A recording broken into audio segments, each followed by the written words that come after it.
Thread inlays offer a beautiful and elegant look on any custom fishing rod. They can be used in standalone fashion or incorporated into more intricate wraps. They're easy to do. Let's take a look. Let's begin by starting a thread wrap. We've got our interlocking X, we've wrapped over it 5 or 6 times and cut the tag end off. Then we're going to cut a piece of inlay thread several inches long, and we're going to slip this underneath the oncoming thread. And you want the inlay to start and stop on the same side of the rod. If you want to do that on the bottom of the rod or the top of the rod, that's up to you. Now we've got this underneath, it's locked in. We're going to wrap over it 3 times at the minimum early on. You may be able to get by with a couple as you get better at this. And we're going to trim off the tag end here. Now anytime you cut thread, you'll find that you'll get a much cleaner cut if you give it a little twist in the direction it's already twisted in. You're not trying to untwist it, you want to over twist it. So we're going to twist this up a little bit.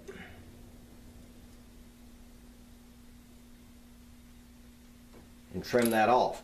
Now you can see the white edge there. So what we want to do, and this is easy to get wrong in your first few attempts, we just want to hide that edge by pulling this thread back just underneath the oncoming thread. Now once we do that, we need to wrap back over 1, maybe 2 wraps just to secure it. But now we've got a nice, clean, hidden edge. Now we're going to wrap the 2 threads together and create our inlay. First thing I'm going to do, again, is give this inlay thread a little bit of a twist just to tighten everything up. And we're going to wind it next to and along with our oncoming thread. But we're not going to stop with just 1 wrap. We're going to go around twice. Then we're going to take a fingernail. We're going to go to the junction of the threads here, and we're going to pin all this down. We're going to take our inlay thread and remove one of the wraps we just made, which leaves the free end of that thread now locked under the oncoming thread. And there's our inlay.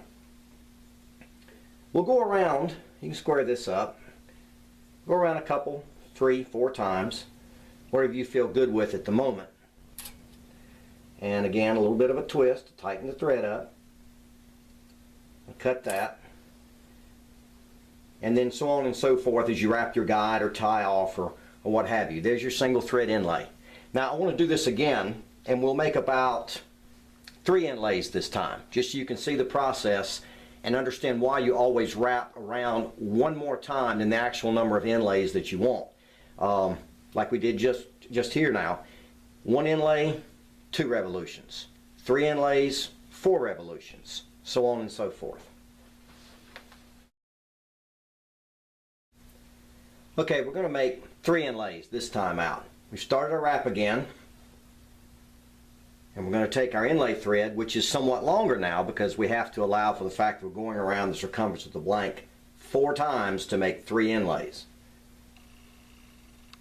Place the inlay thread underneath the oncoming thread, and then we're going to wrap over that a couple or 3 times. As you get better, you'll find that it's possible to do this with just 1 locking thread over the top and the finish. Don't frustrate yourself out of the gate though and try to do that. And again, the tricky part, pull this back ever so slightly until the thread end disappears. Throw another wrap over it because we've effectively moved it out from under one of the wraps of thread. Then we're going to give our thread a twist again to tighten everything up, and we wrap these threads together. That's 1, that's 2, there's 3, and now the 4th one. We pin that down with a thumbnail. We let one of our inlay revolutions fall away, peg it underneath our standing thread, and there you have it. Now, you'll always want to go back and square these things up don't worry too much when you're making them about being super, super neat. I'm not advising you to be sloppy by any stretch of the imagination.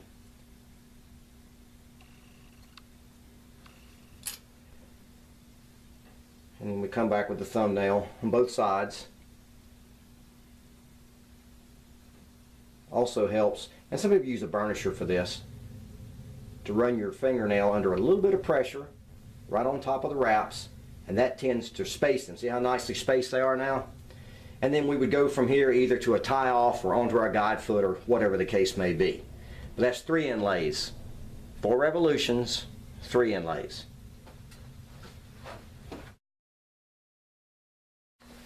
The inlays don't have to be stacked against each other, and there's no reason to drop the thread if you know you want more in the same wrap.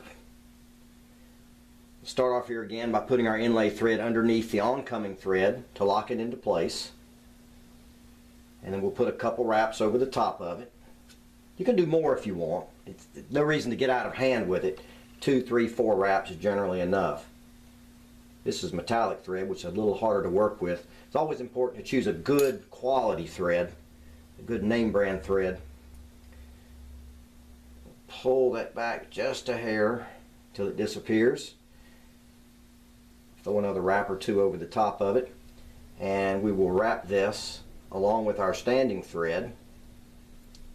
We're going to make 1 inlay, which means we go around twice, pin this down, remove 1 wrap, and square it up. So now we've made our single thread inlay.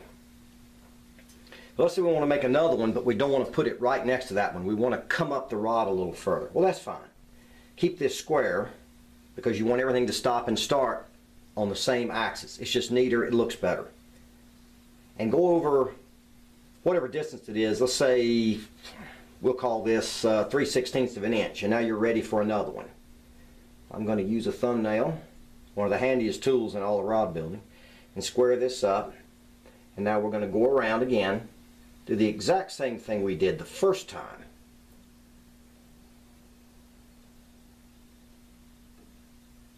And then remove one of these so that now we're locked in again. And we'll go over a couple of times. We will then trim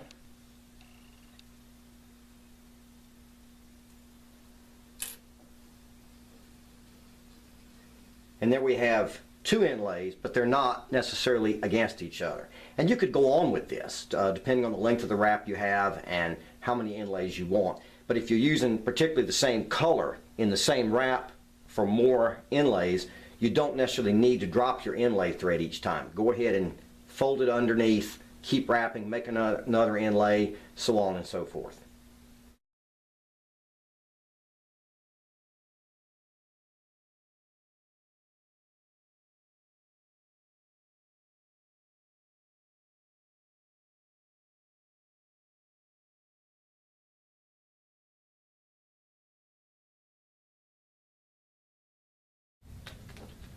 And of course, the best resource for additional thread techniques and tips can be found in Rod Maker Magazine. Good, up-close, full-color photographs that anybody can follow. Keep that in mind. Next time out, we're going to talk about single thread inlays and show you a quick method for achieving those.